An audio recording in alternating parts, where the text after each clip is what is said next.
이 자사주 매입은 기업의 주주 친화 정책의 대표적인 수단인데요. 이와 동시에 주가 상승의 호재성 재료 중 하나로 꼽히기도 합니다. 그런데 최근에 이 자사주 취득을 공시해놓고 계약을 해지하는 곳들이 하나둘 나타나고 있는데요. 오늘은 주쌤과 함께 관련 사례들을 함께 살펴보고요. 어떻게 대응을 해야 할지 알려드리는 시간을 가져볼까 합니다. 영상 시작하기 전에 구독과 좋아요 버튼 꾹 눌러주시고요. 오늘의 영상 시작해보도록 하겠습니다.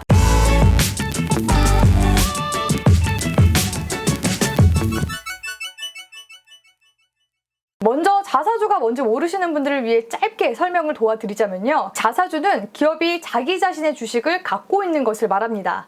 이 자사주에 대한 자세한 내용들은요. 주쌤이 이전에 만든 영상들이 있으니까요. 위에 링크 걸어두도록 할 테니까 참고하시길 바라겠습니다. 자, 이렇게 기업에서 자사주를 매입하면요. 시장에서 거래되는 유통 물량수가 줄어들기 때문에 이 기존 주식의 가치를 높일 수가 있어서 주가가 일시적으로 상승세가 나오기도 합니다. 이 에이티넘 인베스트의 경우는 지난 3월 자사주 취득 공시가 나오고 나서 이슈까지 더해지면서 200%가 넘는 상승세가 나오기도 했는데요.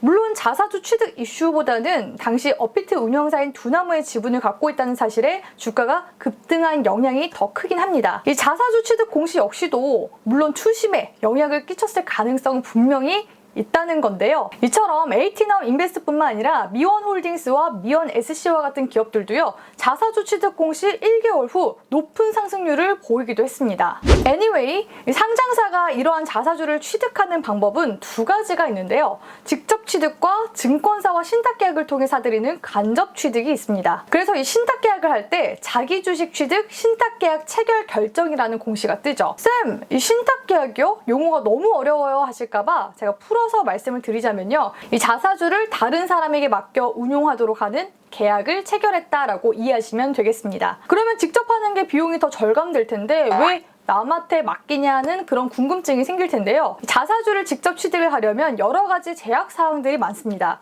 기업이 상장을 했다는 건 주식을 팔아서 주주로부터 자본금을 얻는 대신에 주주들이 기업의 주인으로서 기업 운영에 영향력을 행사하는 것을 받아들이겠다라는 의미거든요. 그런데 기업이 자사주를 마구마구 사들인다면 기업 스스로가 이 주주가 되는 모순이 발생하게 되겠죠. 그러면 기업에서 마구잡이식 경영을 한다 할 때도 견제를 할 수가 없게 되고요. 그렇기 때문에 여러 법률 등을 통해서 자사주 직접 취득 조건을 까다롭게 규정을 하고 있습니다.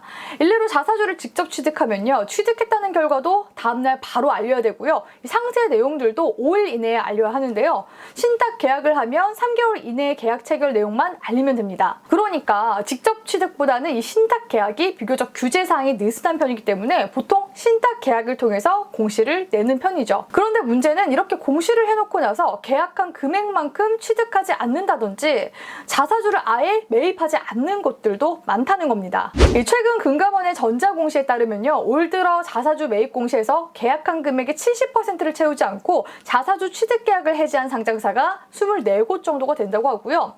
목표액의 90%에 미달한 상장사는 약 40곳 정도가 된다고 합니다. 그러면 왜 신탁계약에서 이런 문제가 발생하냐는 건데요. 결정적인 이유는요. 직접 취득과 달리 공시 의무가 느슨하기 때문입니다.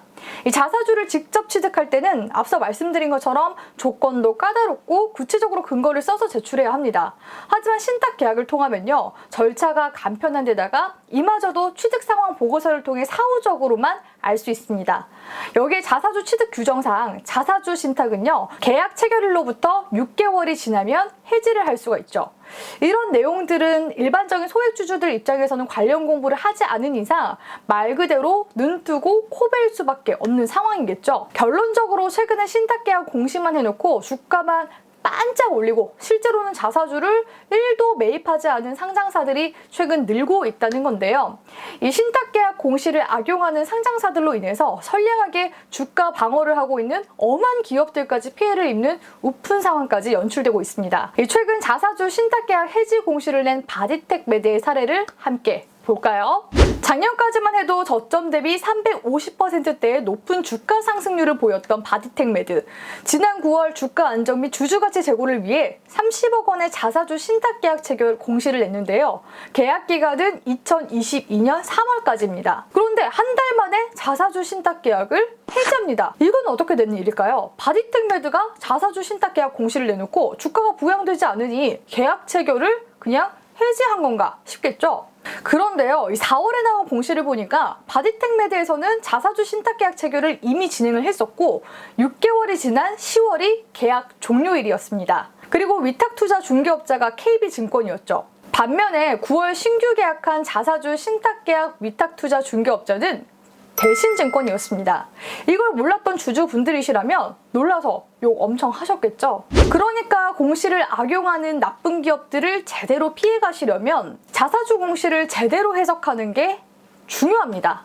만약 공시가 이해가 잘 안 되신다면요, 해당 기업의 주식 담당자, 줄여서 주담이라고 하죠. 기업에 전화를 하셔서 주담 전화 바꿔달라고 하시면 바꿔주니까요, 주담에게 물어보시는 게 제일 좋습니다. 그리고 자사주 신탁계약 해지일도 반드시 체크해야 하는 거 잊지 마세요. 또 추가로 팩트, 사실 여부를 따지면서 읽는 것도 중요한데요. 해당 표를 보시면 휴캠스의 경우 자사주 매입은 1도 하지 않았습니다. 그러면 휴캠스가 주가 부양을 위해 자사주 공시만 띄운 걸까요? 또 그렇게 보기에는 애매한데요. 최초에 2019년도 9월경 자사주 공시를 띄우고 나서 휴캠스의 주가는 코로나 여파로 큰 하락세가 나왔습니다. 그러니까 아이러니하게도 주가 부양은 없었다는 거죠. 이로부터 1년 뒤인 2020년 9월 자사주 신탁계약 연장 공시를 띄우는데요. 아니 그런데 이번에는 제대로 먹힌 건지 우연인 건지는 모르겠지만요, 연장 공시 후 주가가 올랐습니다. 이후 휴캠스는 친환경 정책 관련주를 얻기면서 추가적인 상승세가 나왔죠.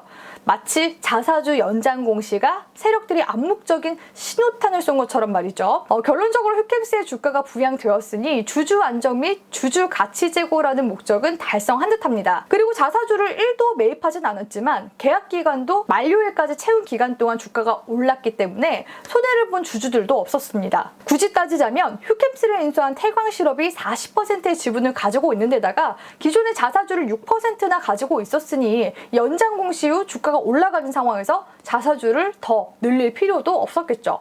의문점은 남지만 자사주 공시의 목적은 달성한 사례입니다. 마지막으로 두올의 사례를 말씀드리고 싶은데요. 두올은 2020년 3월경 자사주 신탁계약 공시를 냈고요. 이후 1년 뒤인 지난 3월 휴캠스처럼 자사주 연장 공시를 냅니다. 그리고 9월 24일 만료일까지 채우면서 계약 기간은 끝이 났죠. 아무 문제가 없어 보입니다만 일부 소액주주들 입장에서는요, 이 자사주 매입이 2%밖에 진행이 안 됐으니 자사주 매입을 더하면 주가가 더 올라갈 수 있는데 주가가 급락할 때 계약 기간이 끝났으니 이거 경영진들이 약속을 이행하지 않은 거다라고 주장을 하고 있습니다.